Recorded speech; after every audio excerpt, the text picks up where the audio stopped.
amigos de la comunidad Match 1? Marketing y coaching al servicio del fútbol. Hoy vamos a hablar del tema de la comunicación. Qué importante es que un jugador de fútbol, un técnico, un directivo sepa expresarse. Y a veces no le damos esa importancia. Pues realmente, si una persona trabaja la comunicación, va a lograr excelentes resultados. Yo no sé si a ustedes les ha visto o les ha pasado a algunos de ustedes cuando los entrevista un medio de comunicación, o siempre que vemos a un deportista en general, inclusive pues todos los deportistas, que les hacen una entrevista y dice, bueno, ¿cómo le fue en el partido? Y si perdieron, no, por ahí no se nos dieron las cosas, bueno, pues tenemos que trabajar, el próximo partido. Como que se vuelve una rutina que escuchamos permanentemente.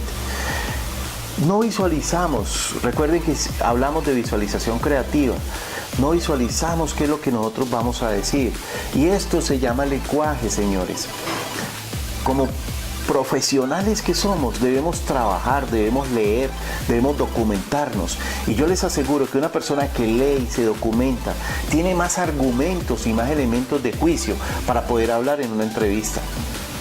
Yo veo jugadores como Radamel Falcao, que lo tengo que poner como ejemplo. Una entrevista de Radamel Falcao, sí, estructurada, habla de lo que pasó en el partido, habla de la tenencia de balón, habla de lo que realmente fue el manejo del juego, habla del método que tuvo el equipo contrario, habla de las fortalezas, de las debilidades, pero tiene una estructura. Eso se tiene que trabajar, se tiene que trabajar. Pero no solamente estamos hablando para poder quedar bien ante un periodista o ante los medios de comunicación, ante la gente, la tribuna. No, el lenguaje y comunicación de un jugador de fútbol se nota. Hay jugadores que realmente han asumido un liderazgo impresionante en el fútbol por su lenguaje. Uno de ellos es Mario Alberto Yepes. Yepes ha sido un jugador que nadie está negando su calidad futbolística. Pero por encima inclusive de su calidad futbolística está esa capacidad de hablar en público que lo llevaba a ser el líder en el camerino. Esas personas que tienen esa capacidad para ser los líderes en el camerino no siempre son los mejores jugadores del equipo, pero son jugadores indispensables y que un técnico siempre va a tener en cuenta para mantenerlo en un equipo. Ahora dígame la cancha. También hay que saber hablar en la cancha. No es regañando al rival, al compañero, pero sí es alentando de una manera positiva, y eso se hace a través del lenguaje, a través de una buena comunicación. ¿Cómo lo estás ensayando? Analiza cuáles son los mejores, cuál es la persona que quieres tener como identidad. Hay personas que hablan con miradas, hay personas que hablan organizando de una manera muy sensata. Como director técnico, conozco y admiro a muchas personas en el tema de la dirección técnica, pero algunos llegan al exceso, queriéndose casi meter a la cancha, a hablarle a los muchachos, que a mí me parece que cuando ese exceso sucede, con todo respeto le digo al director técnico, tal vez hizo falta un poco de trabajo en la semana, porque si tus dirigidos todavía no te entendieron el lenguaje, la comunicación no fue clara. Y ahí es donde falla, y entonces tienes que trabajar los 90 minutos tan tensionado porque ellos no te entendieron el mensaje de la semana. El mensaje se transmite en la semana. Y ahí me acuerdo de un compañero muy querido, y lo digo con nombre propio, se llama Osman Díaz, técnico en este momento de las divisiones inferiores del Millonarios. Y Osman, tranquilo, llega a la cancha y casi no habla con los rivales, y los demás se desesperan, inclusive los papás del equipo de él se desesperan porque el técnico no habla con ellos. Y he hablado con Osman y me dice, pues claro, yo no tengo por qué hablarles nada porque el trabajo en la semana ya se hizo. Cada uno tiene cuál es el extremo que quiere. Yo diría que un término medio sería bien.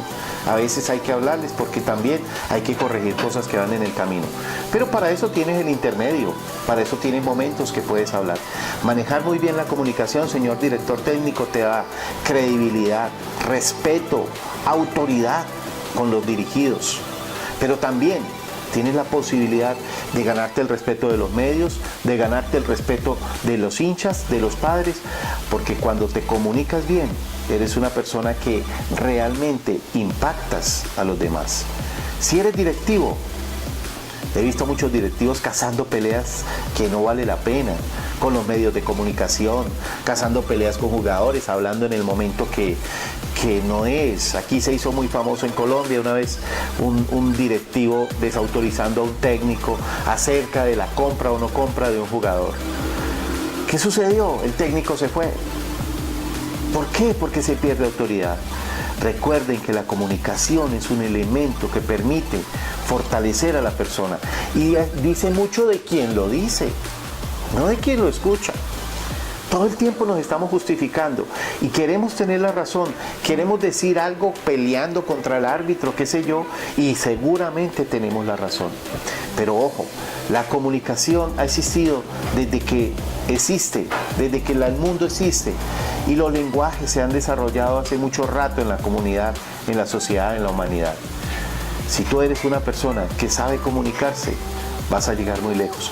Y la comunicación es un elemento del lenguaje que permite que realmente podamos llegar más lejos.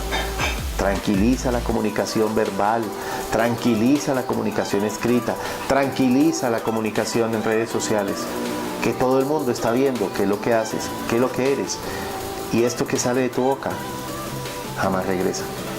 Ya fue hacia todos los lados, ya fue escuchada por todas las personas. Esto que dices acá es lo que realmente estás pensando, y eso es lo que se llama programación neurolingüística.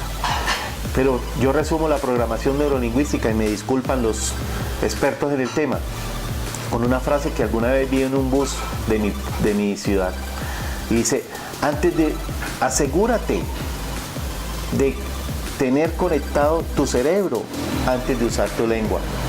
Eso es realmente lo que nosotros debemos ser conscientes. Cada palabra que decimos debemos pensar que alguien la está escuchando. Tienes que decir la verdad. Tienes que estar seguro de lo que dices. No actúes ni hables con suposiciones, no supongas cosas, porque los demás se ven afectados por lo que tú dices y por las palabras que dices. Ahora, te invito. ¿Has pensado un poco en las palabras que dices? ¿En cómo lo dices? Soy santanderiano y tuve que aprender que en algún momento las palabras como las decía, de la forma que las decía, eran un poco ofensivas para los demás. Tuve que suavizar un poco el lenguaje. No es solamente lo que digas, es cómo lo digas, o como lo dicen a veces en las relaciones de pareja. No es lo que digas, sino el tonito que usas. Eso es importante.